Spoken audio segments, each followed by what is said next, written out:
looking back on my life path journey now, on my quest now, all of the moments that took me to my knees were really initiations to the next level. And so being able to say, I'm stepping into this initiation, I'm not letting this keep me on my knees.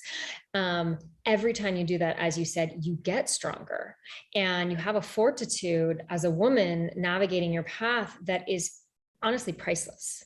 It's priceless to be able to feel strong, and as you get into your 40s and 50s and beyond, and say, wow, like I've been through a lot of things and I survived. So if another thing comes my way, I'm gonna be okay. This is episode number 499 with Emily Pereira, Finding the Gift in Heartbreak. Hi, everybody. I'm Sandy Weiner, and welcome back to Last First Date Radio, where we believe it is never too late to go on your last first date. And I wrote a book I would love for you to check out. It's called Becoming a Woman of Value, How to Thrive in Life and Love. It's filled with 30 chapters with stories and exercises. Every single chapter has an exercise to help you step more fully into your value, and you can find the book on Amazon for Kindle or paperback. This week's tip from the book is step number 29, listen to understand. We often listen to be heard. This is a Stephen Covey thing, and it's amazing how just stopping to really understand the other person before we are trying to be heard is such a game changer.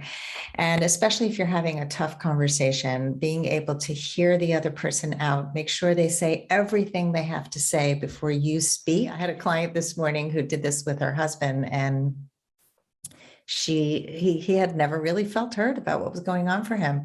And instead of reprimanding him about how he made her feel, she listened to him and validated his feelings. And she said within 5 minutes, he came downstairs, he apologized to the family, he hugged them, he kissed them. He was like, she goes, I've never seen this before. So it really is like magic. So I challenge you this week to just listen to understand with somebody that you really want to hear and be heard. Listen first to understand.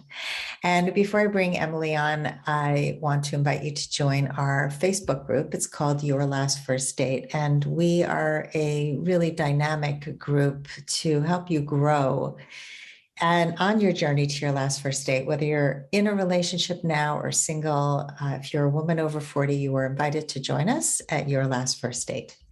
And now for my guest, Emily Pereira. She's an international retreat leader, a best-selling author of a book called The Quest, and she is a women's coach who specializes in helping women call in epic love. She has reached over 5 million people all across the world with speaking engagements at Wanderlust, Summit Outside, and Spotify, just to name a few. Well, welcome, Emily. Well, thank you so much, Sandy, for having me. It's an honor.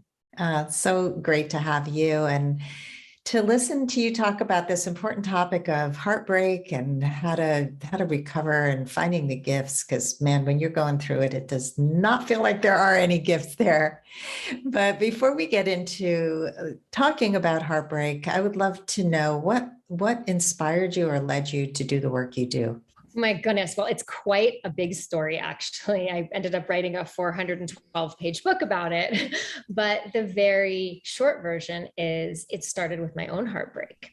And so I was, in my late 20s, and I experienced, one of those heartbreaks that just takes you to your knees, the kind where you believe that you have made horrible mistakes and completely ruined your life. And really at that time, I felt such a loss because I was putting so much of my value and my identity in this relationship. And I was deriving so much of my value and identity from this relationship. And so when I lost it, it was sort of like, I don't have anything. Who am I?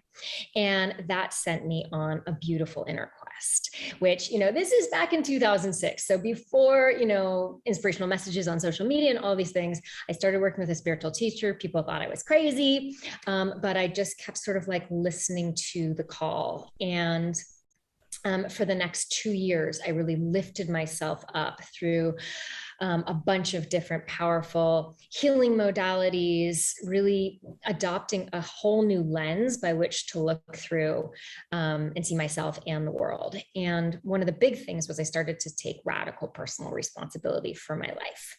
I started to instead think, oh, poor me, why are bad things happening to me? And I flipped that and I was like, oh, I'm creating this. I'm creating everything in my life for my personal benefit and evolution. And so my life started to change in all sorts of beautiful and wonderful ways. And I won't get into the whole story, but what that ended up leading me to was epic love.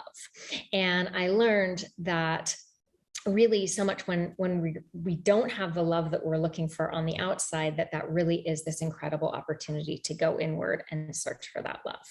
So that is what led me to this place. And I'm a believer in love, even despite much heartbreak that I've experienced. And many of the women that I've experienced, that I have the honor of working with, also come to me after experiencing a chain of heartbreaks. And then I see them, I get to witness them step into their power and, step into that self-love that they have for themselves. And then that's when the man shows up. It's not surprising that your own experience led you to this work, because I think that we have choices when we go through a crisis. We can either choose to see ourselves as a victim or use it as a catalyst to like a stepping stone to growth.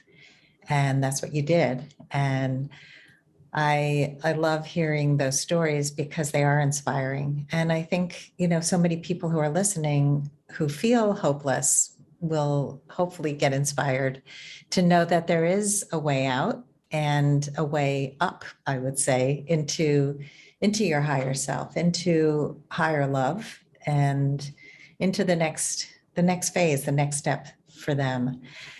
So let's talk about those people who are healing from a broken heart, from a breakup. What kind of perspective shift would help them? First of all, I feel you. If you're in that place right now where you feel like you just can't even get out of bed, where you're in the throes of heartbreak, one thing that's helpful to really understand that sometimes isn't so obvious when we're in that place is that when one door closes, it's because another one is ready to open. So, so often we experience something really painful and we think we're failing. We blame ourselves.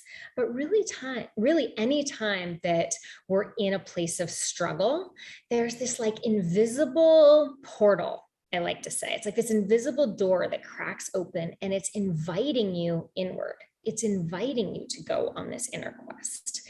And the quest, really how I define it, is this epic inner journey to find the jewel inside, which is the essential self, the spiritual self, the self that knows exactly who you are, why you're here, and the steps to take to move you forward so you can have that epic life and that epic love that really is waiting for you. So, Sandy, you referenced just for a moment those gifts, right? And if you can, in this moment, just ask, get into a meditative place and just ask your higher self, is there a gift that I have not yet seen in this situation? And it might be something really small. And maybe you'll start to see more gifts as time goes on.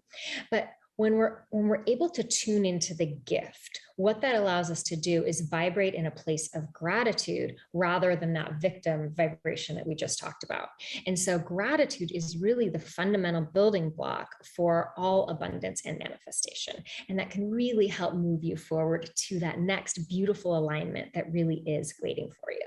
So gratitude instead of that victim state, really looking and searching for what's good instead of woe was me, this is terrible. Yeah. So we have something in our brains, it's called the reticular activating system, and it's going to amplify whatever gets attention. So if we're in that place, which sometimes we get into, it's like a fog that's around our heads. It's like, oh gosh, I shouldn't have said this. I shouldn't have done that. Or, he's such a jerk, or, just kind of on repeat about all the bad things and all the problems. I mean, for me, when I went through my epic heartbreak, it was I had to move out of the beachfront house. I lost all the friends. It was like a wildfire went through my entire life. And to loop on those things and to focus on those things. I'm not saying those things didn't happen. They happened and they were real, but we have a choice in any moment. Okay, am I going to focus there, or am I going to, direct my focus over here to what is working, to what is good? And by doing that, we actually prime our reticular activating system to start looking for more of what is working and what is good in our lives. And so this is a practice that I encourage, all of the women that I work with. I use it myself. It's like brushing our teeth. We don't just do it once and we're good. We got to keep doing it again and again. And when we continue to look for what is working and what we have gratitude for, you're going to find that there's a lot more things in your life that you do have gratitude for and that are working. I used to think that I would look for the gift in suffering because I had so much suffering in my childhood, and I never expected things to go perfectly well. And I think some people who really never had that, and when they weren't challenged and didn't have that kind of suffering, they just are shocked the first time something happens. And I think that I'm not wishing people to have suffering to draw from, but we do learn the most from our most challenging times. And I've dealt with also a lot of clients who are enablers, who have enabled their children, their siblings, their parents, and then they wonder why these people have no gratitude for them. And I'm saying to them, you have to, it's a dynamic, that we create, that when we do too much for people and don't let them fall, don't let them feel what it is to pick themselves up, because that is how self-worth is formed. It's by knowing, hey, I did this and I can do the next thing and I can do the next thing. Looking back on my life path journey now, on my quest now, all of the moments that took me to my knees were really initiations to the next level. And so being able to say, I'm stepping into this initiation, I'm not letting this keep me on my knees. Every time you do that, as you said, you get stronger and you have a fortitude as a woman navigating your path that is honestly priceless. It's priceless to be able to feel strong, and, as you get into your 40s and 50s and beyond, and say, wow, like I've been through a lot of things and I survived. So if another thing comes my way, I'm going to be okay.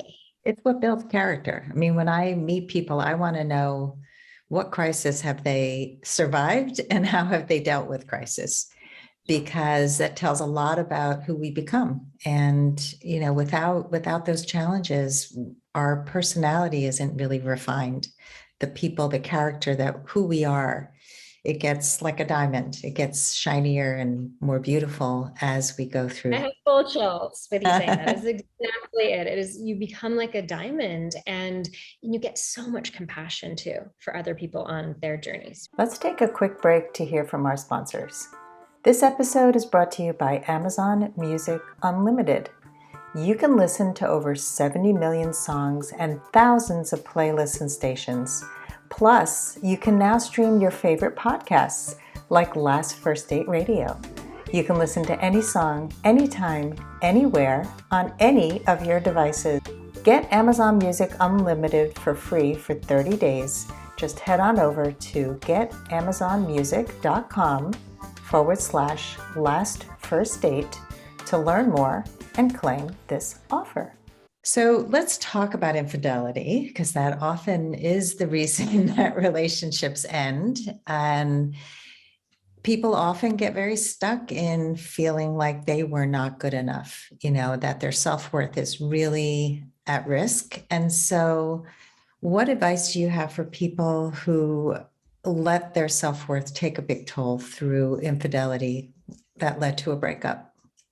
Yes. Well, that was how my relationship broke up. And I think it's really important to understand, again, just going back to that thing about alignment. Everything is about alignment, right? So if the alignment shifts energetically, then there's going to be a break.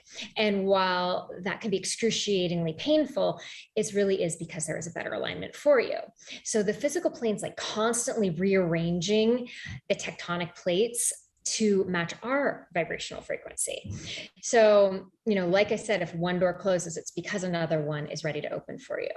And when it comes to cheating, understand that cheating isn't so much the problem as it is a symptom, right, of a problem in the relationship. And there's, different reasons why people cheat, but it's important to understand that it's about the cheater. Okay, it's not about the person that's been cheated on. So when I was cheated on in my 20s, I was so mad and I was so resentful and I was really so hard on myself. I was blaming myself that I was somebody that he wanted to cheat on, in my very narrow perspective at that time in my life. So in reality, the alignment had changed and our relationship was already broken. And he was really too much of a coward to break up with me, as some men are. And so he had to create a situation where I would break up with him. So with serial cheaters, they are lacking the inner resources to self-validate. So even if they do really deeply care about you, they have this insatiable hunger for these hits of validation. And one person cannot satisfy all of those hits of validation. So, when a woman starts to berate herself or a toll happens to the self-worth, it's really when that individual's value system is external. So, and we see this amplified in our culture, right? On social media, like likes are these external hits of validation, and they're legit. It reaches the dopamine centers in our brain. We've been taught to outsource our value. We've been taught that our self-worth is external, right? It starts from a very young age with grades, and then, maybe what university you go to, what clothes you're wearing, what career you have. And really, because we've been parented by the patriarchy, we start to learn that a man is the source of our value. Right? The man is going to take care of you. The relationship is going to give you value and keep you safe. And that becomes the number one priority. So we define the self through this relationship. And so of course it's going to be brutal, when a breakup comes along, because we are feeling like we are losing the self. So if the breakup is hitting your sense of self-worth, then that's really an opportunity to, go inward, because there's some self-love that really needs some tending to, right? So rather really than like detach from the breakup from self-worth, really allow, the feminine is all about allow that breakup to show you where your self-worth is low. And then you can turn that into this really great gift, because you can begin to start to build yourself up.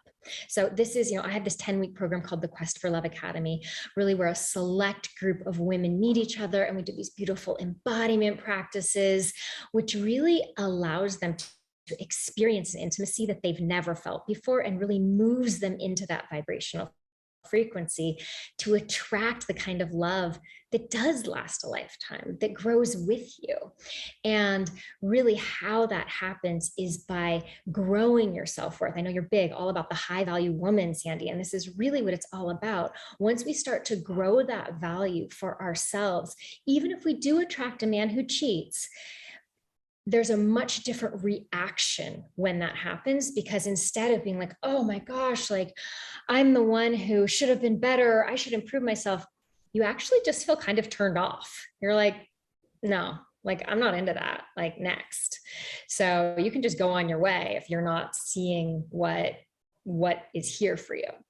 So again, really just turning back to the gift. I think the theme of this conversation is the gift, is understanding that even if somebody cheats on you, there is a gift there. And that gift is, oh, this is an opportunity for me to really connect in with a power source that I have yet to be connected with. It's just such a perspective shift for so many people to hear this. I'm sure it's like, wow, I never saw it that way. If I can learn from this and apply what I learned, then I'll know different things the next time I get into a relationship. And one of the things that you just said, which I also want to highlight, is that your attraction changes for people when you do this work. And I think a lot of people are stuck in this, like, I'm always going to be attracted to people who are unavailable and who are narcissistic or whatever your pattern is. And the more you heal internally, the less you're going to get into relationships with people like this. They will turn you off. You'll see qualities in them that do not mesh with you, and you'll be able to notice it right away. The way that what I've really experienced in my own life and the women that I work with is spirit is always on our side. Okay. Spirit's always trying to help you. So if there's a part that is unhealed within the self, it's like spirit's like, oh, I'm going to pass her this person to help her. It's almost like those tennis ball machines, that are like flying the tennis balls over the net. So you keep getting tennis balls, but then it's like, okay, once you hit a tennis ball back, for instance, like you create the relationship. Let's say you create the relationship with the serial cheater and you leave that relationship and you're like, oh, this isn't actually about me. And actually that really turns me off. Guess what? You're not getting a tennis ball serial cheater again. You already moved through that. It's like you go to the next level of your own personal development video game. I love analogies because people can really picture that. So we have a lot of people who are afraid to get hurt. And I see it in my, recently in my Facebook group, I posted, what's the number one thing you learned from the last relationship that didn't work out? And for a lot of people, it was, I don't want to ever do this again. I don't want to get hurt. But they did learn very important things. But that biggest fear is I'm going to miss the signs. I'm going to get hurt again. So I would love to hear your advice for people who are afraid to get hurt. Yes. Oh my gosh, you're right. It is very, very common. And really, I think the most important thing is to, when you're going through that breakup, to move through the breakup with a mirror rather than a window, meaning it's an opportunity to look at the self rather than focusing on him, right? Because oftentimes when someone breaks our heart, we're just on like loop. We're just on a loop obsessing about that person. And so if you can move through that breakup with a mirror rather than a window, you're not going to experience that level of hurt that you experienced that first time. And I can speak to that from experience because after that epic hurt that I had, that epic breakup, I went on to create a relationship where I got married and he turned out to be a cheater too. And with that cheater, I did not hit the ground the same way that I did with that first one because I had been doing that deep inner work for many years at that time. And so just as I was speaking about, I had that experience when that happened. It was a shock and it was a blow and my whole world sort of like crumbled to the ground. But at the same time, I was like, I'm good with me. And I love myself and I love my life. And, at that point I'd really done a lot of cultivating of things that were really dear to me that I could lean on within the self. And so you're not going to have that same experience again. You learn to start to trust yourself and that everything is working out for you, even if someone quote unquote hurts you. And you sort of start to learn that nobody else can really hurt you when you have that connection with your essential self inside. So somebody can disrespect you and you cannot appreciate it, but you are like, you have the inner sanctuary that you are living in. So, many times when women come to me looking for love, she is also, they're also in places where they have just experienced hurt or heartbreak. And really what they discover is that the hurt is not this wall, but it's a portal. It's a portal to this new horizon that really is limitless in possibility, that's full of gifts and really among them, epic soulmate love. So for people who are going, yeah, I don't believe you. What would you say to them? Because, these are kind of big concepts, go back to your self-worth and your inner sanctuary. If you could give us some like practical ways to do it, maybe that would help the people who are still skeptical about this all happening. Yeah, well, at this moment, if you're in this place where you're really like sort of frozen in fear, that's an amazing moment to connect with a guide, right? Someone like you, Sandy, someone like me, somebody that has walked this path and has some and kind of have somebody to hold your hand through this process. So for me, one of the biggest things that helped me move out of that past place and into a more present time place was really starting to connect in with the things that light me up inside. And so if you are, and this is what I say to like women that come to me, whether they've been hurt or whether they just feel like in general, love is just sort of like always out of their grasp, is really understanding that if you're not getting the love that you are wanting on the external plane, that is the time to go inward. And the first thing we want to do is start to look at what are the things that light you up inside. How can we turn your light on again? Okay. And so, what are your passions? Now, when I started in this work, my passions list was very, very, very short. And many of the women that come to me also are like, passions, scratching their heads. And here's the thing about passions. They are no accident. They are there for a very important purpose. And your passions are like the compass that leads you to your purpose.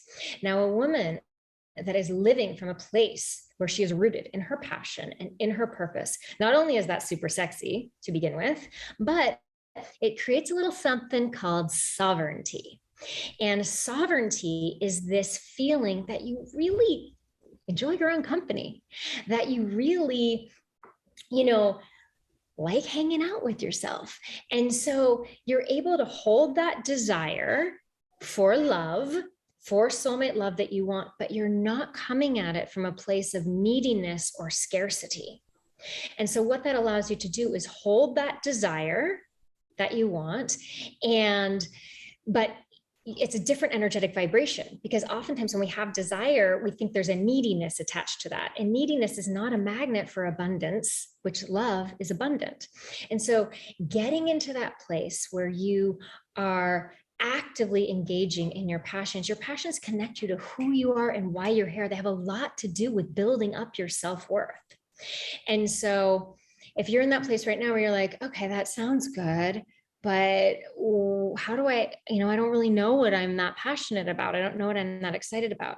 The key here is to really give yourself permission. So what I have experienced and what I've seen as women, we are so damn capable, but most of us are riding through life with both feet on the brakes. From a very young age, we are validated for things that we're good at, and we kind of stay in a lane. We're like, I'm just gonna keep doing this thing I'm good at. And what it does is we have lives that may look good from the outside, but they feel really narrow. And we end up in a lot of fear. We're in fear about everything. And one of those things is fear of getting hurt. But when you have a life that's full of passions that you can really lean on, that you have a way, your passions are going to inner resource you. Every time you're feeling shaky, anytime you're feeling insecure, if you connect in with a passion, then it lights you up from the inside and you're like, I'm good. I'm safe. I don't need things outside of myself to make me okay. And what that does is that allows you to begin again.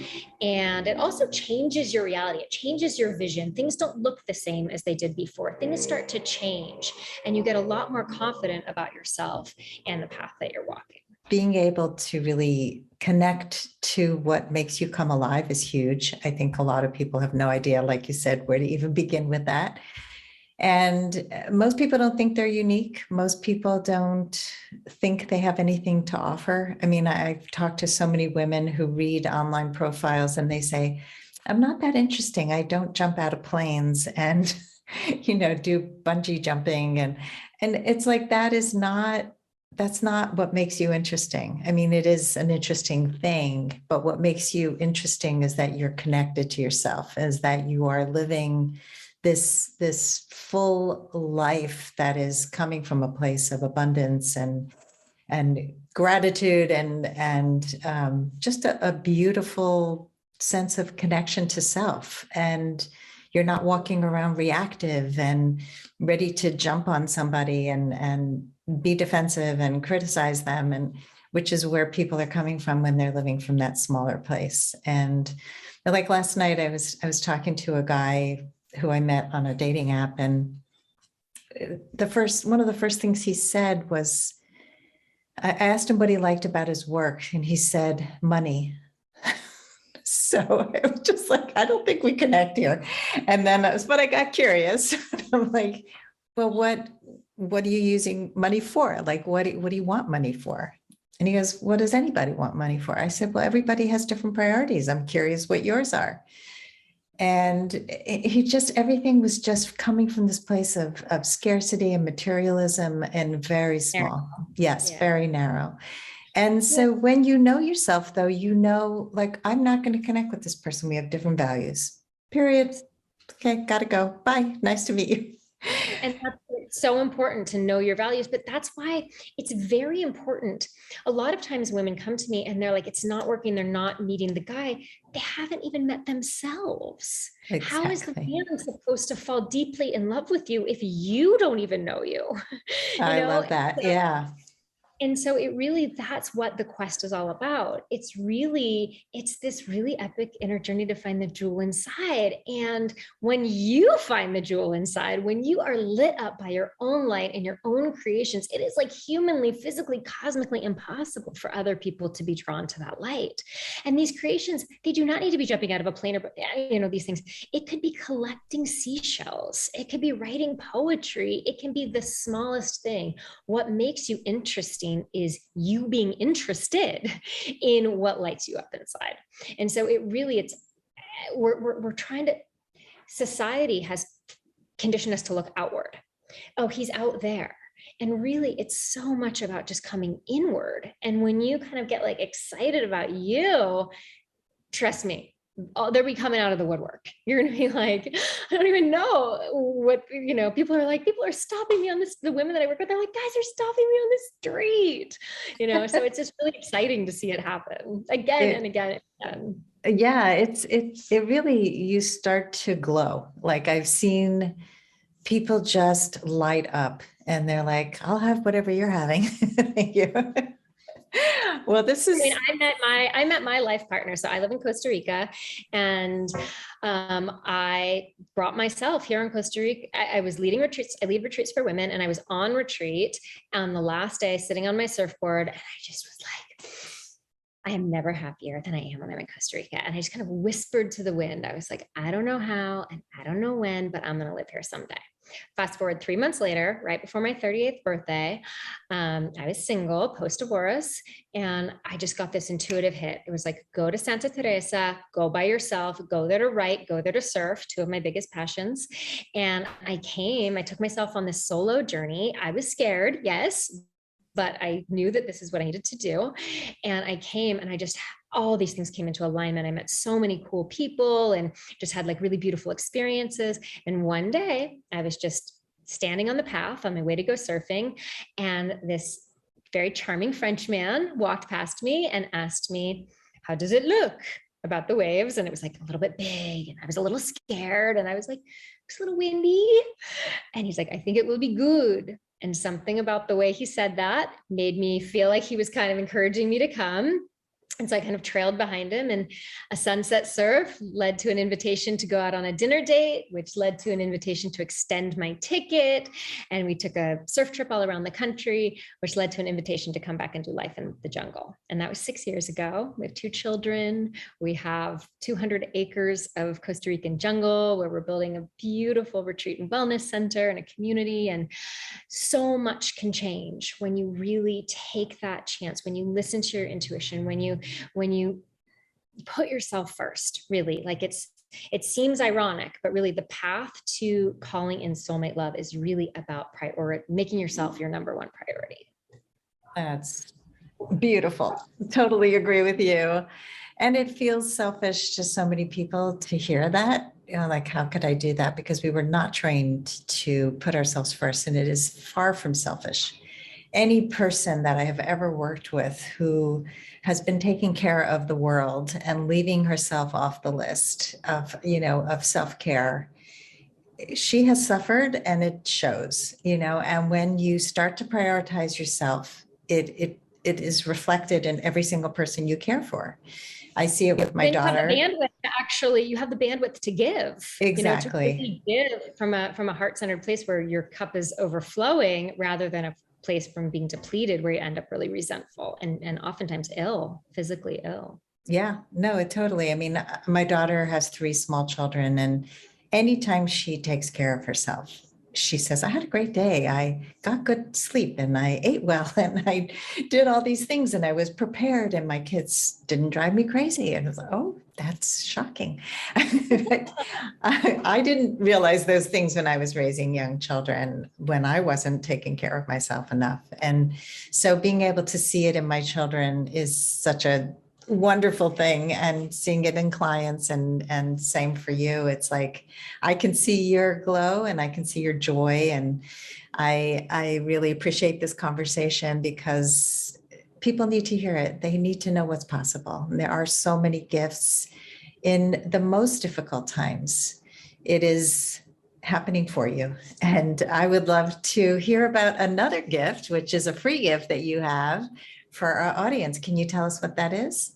Yes, absolutely. So I have my goddess cleanse that I am gifting to your audience. And really, when it comes to calling in truly aligned soulmate love, three systems really need to be aligned and attuned. And so that's the mind, the body, and the spirit. So by working this cleanse, by working with the moon cycles, this is going to soothe your nervous system, clear internal blocks, and elevate your vibrational frequency. So just so you know, like, when you hear the word cleanse, sometimes that sounds like deprivation, but this does not deprive you of anything. I'm not into deprivation at all. This is a delicious regimen that's going to balance your appetite, and it's super easy to follow.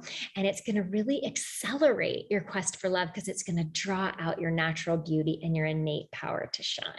Thank you for that gift. And what is the best way for people to find you? You can find me on Instagram at Emily_begins. And my website, I'm sure it's probably in the show notes, but it's emilypereira.com. Thank you so much for coming on the show today, for sharing these beautiful gifts and inspiring our audience to find their own gifts and search for self-validation instead of external validation, because it's not where it all happens, on Instagram, getting likes. It's an inside job. And when you do shift internally, so many amazing things are drawn to you. Thank you, Sandy. It's so fun to drop in with you today and have this chat. And thanks everybody for listening. If you love our show, please do us a favor and rate and review. Give us a 5-star review. Tell your friends, because it all helps to spread the word and get more people to go on their last first date.